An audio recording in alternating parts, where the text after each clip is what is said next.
Hey, and welcome to EUTV Sports Update. We'll be looking at the latest sports news from Evangel University and around the region. I'm Caden McBride.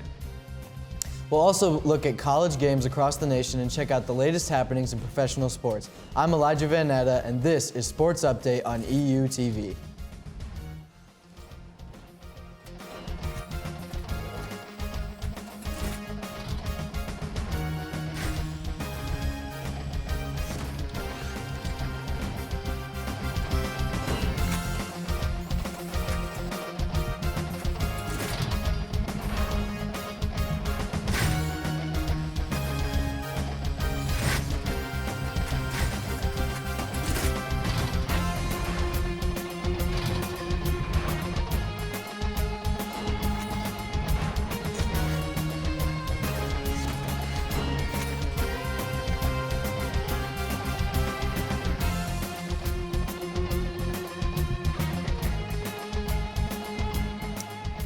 Well, Caden, we have got a lot to talk about in the world of college sports this week, whether that be from our own Valor or we even got some D1 stuff to talk about. So absolutely. Even in the professional world, a lot going on. Some basketball, but even some hockey. Yeah.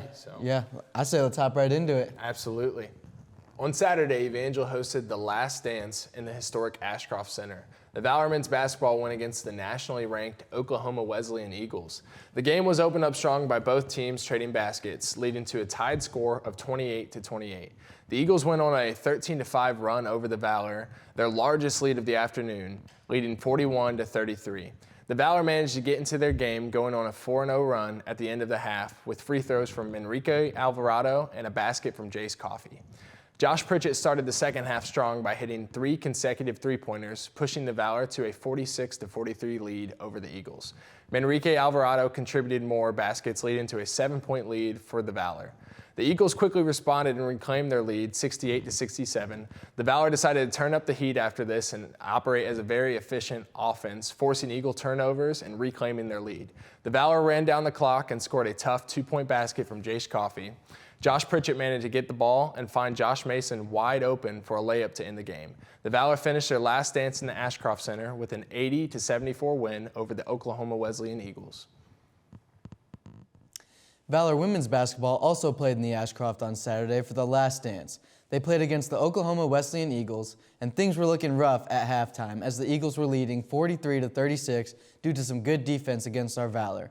But Evangel pulled through in the third and fourth quarter, getting 22 points in the third quarter and another 22 points in the fourth quarter. Evangel went on a 12-0 run to open the final frame of the game, finishing the game with an 80-69 victory for the regular season finale.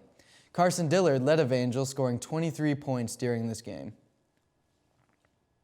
Our men's baseball did not have as good of a weekend, concluding their 3-game series with a doubleheader on Saturday. They played Kansas Wesleyan, who is nationally ranked number 16. Evangel's offense did not have a good first game, losing 22-0. In the second game, Evangel met a similar fate, taking an early lead over the Coyotes, but still losing in the late game with 12-6 for an overall win for Kansas Wesleyan. On Saturday, the Valor softball team concluded their weekend road trip by going against Cotty College Comets in a doubleheader. The first game was opened up with a single from Kenna Mayfield, who eventually came around to score thanks to a single from Carly Romines. The Comets responded with 5 runs, taking the lead over the Valor. The Valor continued their efforts, but eventually lost to the Comets 9-3 in the first game. The Comets started the second game off strong, managing 2 runs. The Valor trailed closely behind, managing to get a runner into scoring position when Naomi Pokins stole second base. However, the Valor could not score and ultimately fell 4-0 against the Comets. Definitely a lot going on here, and I feel like we saw both sides of the coins. You know, we had basketball doing great, but then we have baseball and softball kind of on the lower end of everything. Yeah, for sure. Still some great performances out there from our Valor athletes this weekend, but sadly we didn't see wins on our baseball and softball this weekend. But for the final regular game of the season for our basketball, they're going to be moving on to the championship. That's awesome. Absolutely. We were hoping they'd finish strong, and they managed to do so, which we couldn't ask for more on that, for sure. Mm-hmm. Coming up next, I'll be here with Evangel tennis player Gabriel Leal to talk about the tennis season.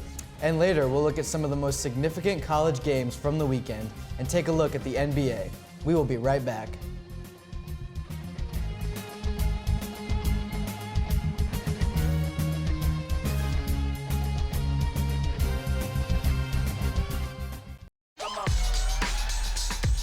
You're not going to get it all right. Just make sure you nail the big stuff. Like making sure your kids are in the right seat for their age and size. Get it right at nhtsa.gov/the-right seat.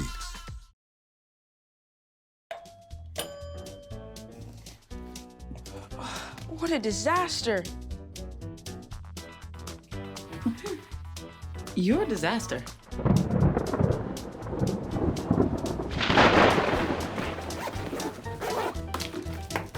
This is a disaster. You can't be ready for every little disaster, but you can prepare for a big one. Make an emergency plan today.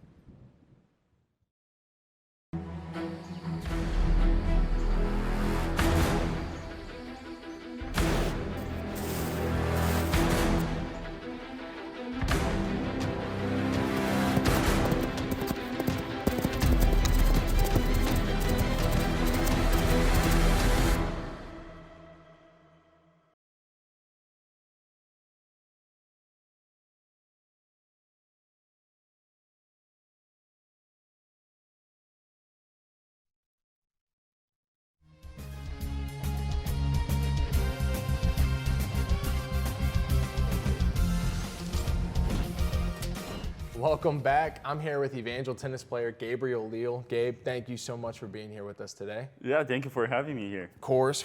So why don't you start us off and tell us how you first started playing tennis? Well, it started with my dad. He used to play tennis, and then he always wanted to see me playing some sport, so he put me in tennis and soccer. And since I was very little, like 14, I was playing both sports. But by the age of 16, I had to choose one, and I chose the sport I was most passionate about, which was tennis, and kept playing since then. Sure. Do you think it was your dad that drew you more to tennis, or? I mean, he inspired me.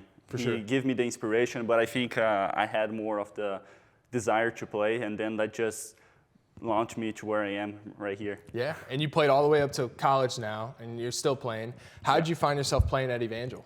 Well, it's a crazy story because I was looking for a college to play at, and I was sending emails to, like, mass emails to a bunch of universities, and I was almost closing with one in Nebraska. Really? And when I received a message from my coach here, and he wanted to give a quick chat with me, and that's when I decided, because like after the conversation that we had, and he explained how Evangel is and like everything that you guys have here, I was like so passionate about it, and like I made the decision right after that call, and then I came here. That's awesome. Yeah. Did you tour the campus before or anything? No. Or just a phone call? I was That's from how you- Brazil, like just hearing everything he was talking about Evangel, and then I came here. Yeah. So, Did everything live up to its name for you? Oh, more than my expectations were very high, and it was more than what I expected. That's awesome. So I'm very glad. Very Yeah. cool. How do you balance the academics but also being full-time member of the team? Is there a certain balance routine that you have, or? Yeah, it's pretty tough, especially whenever you have like exam schedule and if you have a lot of credit hours. But I think the time management is a skill that you have to develop here when you're in college, and you don't have much of time whenever you used to have, like, to spend time with friends. So if you want to succeed with your grades, you have to say no to a lot of things and just, focus on what is important. Sure. So that was a major skill that I had to focus on, and time management. Absolutely. Yeah. How's the teamwork with your team? Do you get along well with all the other players? Oh yeah. We have a lot of internationals. Our team, although the top 6 on the lineup, we're all internationals, and I think that's something that makes us bond together because we all come from different places, and we kind of stick together, For sure. So it's awesome, like having them like understanding that we are in a different culture here in the United States, and like there is the aspect of the sport that also bond us together. So we are very close, and I really love them. I really like being with them, and that's the best team I could ask for. That's awesome. Yeah. Is there any personal challenges that you've faced as a tennis player that you've noticed, especially coming into college, or? Yeah, I feel that a big difference whenever you're playing tennis by yourself in your country and when you come to college is the team aspect. Because when you're playing for yourself, you have to win for yourself. And like, I know that sounds kind of like, yeah, like that's how it works, right? But sometimes you like just want to give up. And when you're playing for yourself, like, you don't really care. But whenever you're here, you have a team, and like your match is very important. So you have to play for your team, not just for yourself. So that's a major difference. And especially whenever I'm playing my game, I used to like to just be focused on the court and like not think about too much what is happening on the outside. But I started realizing that I have friends that are cheering for me, and I started changing the way I play in court. I started to pay attention to who is watching me and like cheer with them and ask them questions and like see how I can deal with tough situations while in court. So that's a big difference, and I really like being in college because of that. Absolutely. Yeah. Is there, now you're a sophomore at Evangel. Yes. Is there any older players on the team that you tend to look up to? Oh yeah, I have my doubles partner. His name's James. He's gonna graduate this semester, so it's gonna be very sad because he's leaving, and I've been playing doubles with him since the first time I'm here. So it's gonna be definitely a big loss for the team, but it's just how it goes. You know, that's how life works. You know, some people are gonna come, some people are gonna go. But the good thing is that he's gonna be around Springfield, so we can still hang out and still keep in touch. Yeah, that's exactly. Awesome. Very cool. Yeah. Now, for you and the team, are there any like specific goals that you guys have set for the season, or? Yeah, we have a major goal to make to conference. Last season we ranked one above the conference, so we were number 7, and we needed number 6 to make in the conference. Sorry. So we look forward to making to conference this semester, and we have a good team now, and we are all like ready to play. So I think that's our main goal, and I think we can achieve it. Absolutely. Yeah. That's awesome. Now, you've been playing tennis for a while.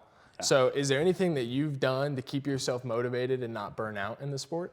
Oh, that's constantly growth that us tennis players have to work on, is the mental side of the sport, because this is a sport where you're playing just by yourself, and you don't have team members, you don't have people to put the blame on. It's just all on you, you know. Yeah. So whenever you're losing, you have to take the blame. Like, you have to man up to it and like find ways to win. So I think the thing that we want to grow the most is the mental part of the sport, and I had to deal a lot with it. I had mental coaches back in Brazil that helped me to develop skills whenever I see myself very negative in court, or whenever I see myself losing and just not giving myself much of my energy back to the game. So I had to develop ways, you know, just positive thoughts and not go into this hole, because the more you dig yourself down, it's harder for you to come back up, you know. So it's more like trying to cut the problem by its root and not be negative. And like, if you're just having a bad day, just trying to remember, like, trying to focus on the basics of the sport, like, let's start by the basics. So then we start trying to do more complex stuff. Because sometimes, especially with wind and sun, we try to do, you know, whatever we want, and sometimes the outside sources are gonna change the environment, and you can't control that. So you can't be mad at that. The only thing you can control is yourself, and then you have to work with that. So I think that was the main challenge, and the thing that I worked the most, especially here in college, is more the mental aspect. That's awesome. Well, Gabe, thank you so much for being here with us today, and good luck this season. When we come back, we'll look at college basketball and see if the St. Louis Blues were able to pull off a win in the NHL. Stay tuned. Good job, man. Good work. Good work.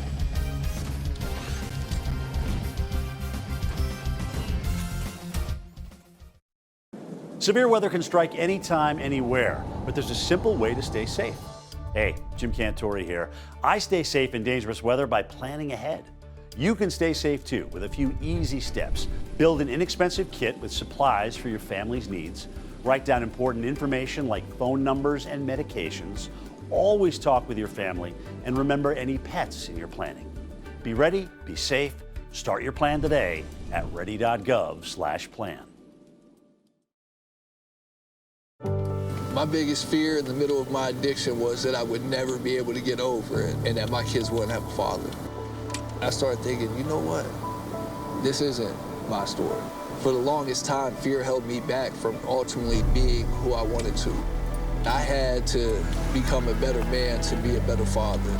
It's important to me that my kids are empowered and truly believe that if they can think it, they can do it.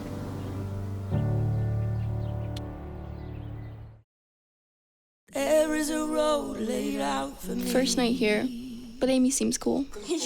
Leading down to the river. I am blind, but I need not see. What do you think? I know this road is there for me. If I'm really free, take me down to the river and walk.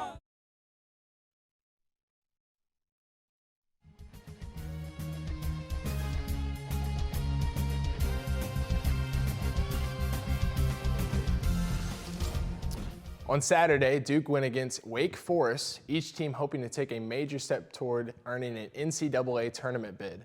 Hunter Scalise scored 29 points for Wake Forest. Andrew Carr also contributed by scoring 16 points for Wake Forest. Kyle Filipowski had 17 points, leading Duke in scoring for the game. Jeremy Roach also added to Duke's score with 16 points. This was a highly contested game, very back and forth for both teams. However, Wake Forest managed to take the win when Hunter Scalise hit 2 free throws with 1.8 seconds left, leaving the final score 83-79, a win for Wake Forest. And since this game was such a major game and it was highly contested, it seems the crowd was a little extra energetic and they rushed the court, and so intensely it left Duke's Kyle Filipowski injured after a collision with a fan. This has begun major discussions of banning court storming. The Houston Cougars played the Baylor Bears at the Foster Pavilion in Waco, Texas on Saturday. Houston is number 2 seed and a part of the Big 12. Baylor is ranked 11th. The Cougars led 41-25 at halftime, playing a great early game, but Baylor put the pressure on in the second half to close up that gap. Baylor went on a 12-0 run to open up the second half of the game, but despite the Bears' best efforts, Houston took the victory with the final score being 82-76, ending with a very close game. Bears sophomore guard Langston Love was out for the 4th time this season because of a leg injury, and the Cougars junior guard Ramon Walker is out for a torn meniscus for the rest of the season. Taking a look into the world of professional hockey, the St. Louis Blues played the Detroit Red Wings at Little Caesars Arena in Detroit on Saturday. The Red Wings have won 4 straight games, solidifying their spot in the Eastern Conference, and this game was no different. The Red Wings played a good game all the way through. They were up by 3 goals a little more than 5 minutes into the game and by 5 after only 40 minutes. They ultimately claimed a victory of 6-1, dominating the St. Louis Blues. On Sunday, the Oklahoma Thunders went against the Houston Rockets at the Toyota Center in Houston, Texas. Fred VanVleet and Jabari Smith Jr. had 20 points apiece for the Rockets in the first half of the game. Smith also led the team with 17 boards.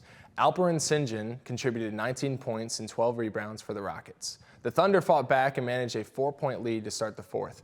Oklahoma used a 12-2 run to push their advantage. Chet Holmgren had the first 9 points of that 12-point run for the Thunders. Houston managed to narrow the score 95-104. However, Oklahoma would not allow Houston to take the lead. Through the help of Shai Gilgeous-Alexander's 36 points and Chet Holmgren's 29, the Thunder claimed a 123-110 victory over the Rockets. Elijah, we had a lot of good games going on this week, but could you tell me a little bit more about the NHL and what happened? Yeah, so the St. Louis Blues were playing the Detroit Red Wings, and the Detroit Red Wings have been taking this season to really work on their early game, as they found that really helps them in their victories, and it's paying off. I mean, having 3 points up in a hockey game after only 5 minutes is pretty crazy for sure. Absolutely. So they've definitely secured their spot in the top 4 for the Eastern Conference, and we're looking for a good rest of the season from them. So that's awesome. Can you tell us a little bit more about what happened with this game post game? Yeah, the Wake Forest versus Duke. Yeah. So it was a super intense game, very back and forth. But at the end, all the fans intensely rushed the court, which isn't anything new. That's always been a thing. Right. But it's always been a controversial topic of should there be any court storming or anything like this, because we want to keep the athletes safe. But the Duke star player Kyle Filipowski collided with a fan rushing the court. Now he's injured. Really? They don't know if he's going to play anymore for the rest of the season at least. So kind of a big deal, and especially to be injured that way after being healthy and safe the whole time. Oh, yeah. So it's major discussions right now. So we'll see what they end up concluding on if court storming is going to be allowed or if they're going to ban it finally. Yeah, I mean, I can't even imagine your team just took a victory and then, boom, your star player is injured on the due court to a fan. So yeah. that is something crazy that you don't see very often for sure. For sure, and shouldn't happen. Right. Shouldn't happen like that. When we come back, we'll have the EUTV Player of the Week. We'll also have your upcoming Evangel games for this week. We'll be right back.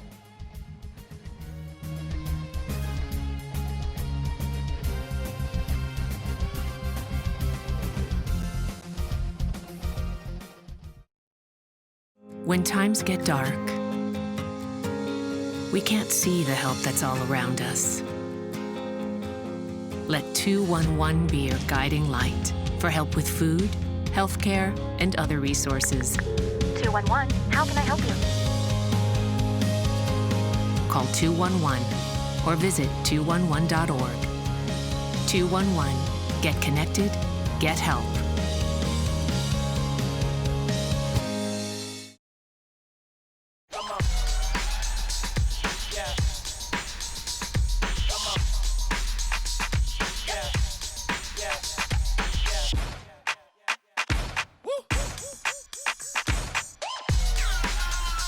You're not going to get it all right. Just make sure you nail the big stuff, like making sure your kids are in the right seat for their age and size.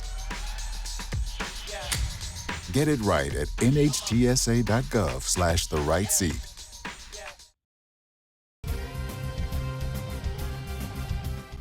Elijah, looking back on this week, we had some wins and some losses, but I think it's safe to say it was a great week for our Valor athletes. Oh, yeah, for sure. We saw great performances out there from our athletes all around this weekend, and I'm looking forward to seeing them perform in the future. So let's take a quick look at one of our own. Absolutely. It's time now for the EUTV Sports Player of the Week. This week's EUTV Player of the Week is Carson Dillard. Carson is a sophomore from Farmington, Arkansas. She's a 5'7" guard. Carson scored 23 points in the win over Oklahoma Wesleyan. She had 6 rebounds and 3 assists. Carson was key in the win at the last regular season home game in the Ashcroft Center. Congratulations, Carson. 23 points against Oklahoma Wesleyan is impressive on its own for sure. Oh, yeah. I mean, stacking up points like that, especially for the final game of the regular season, that's amazing. We love to see that out there from our athletes.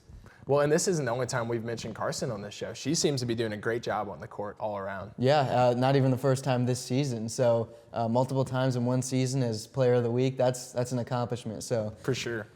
Now let's take a look at the upcoming Evangel games this week.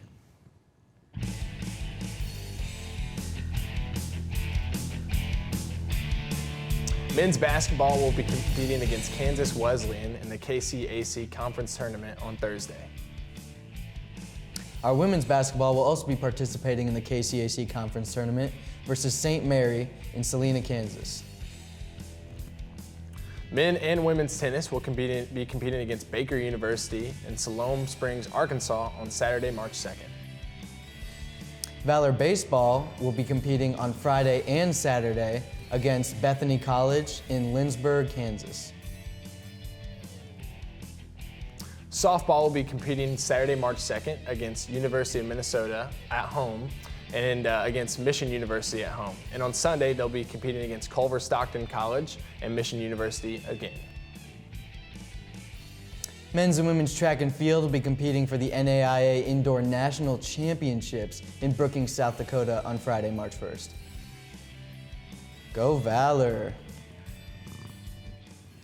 A lot of exciting games coming up this week for sure. Oh yeah, our track and field athletes going for the national championships in South Dakota. That is impressive. It's a long way to travel, so hopefully they can manage some good wins for sure. Yeah, for sure. Far away from the Midwest, so. Well, that's all the time we have for today for Sports Update. We invite you to check out euvalormedia.com for all the latest Evangel news and media. I'm Elijah Van Natta. And I'm Caden McBride. Be sure to join us next week as we bring you the latest in sports news. For more information on Evangel Sports, go to evangelathletics.com. This has been Sports Update on EUTV.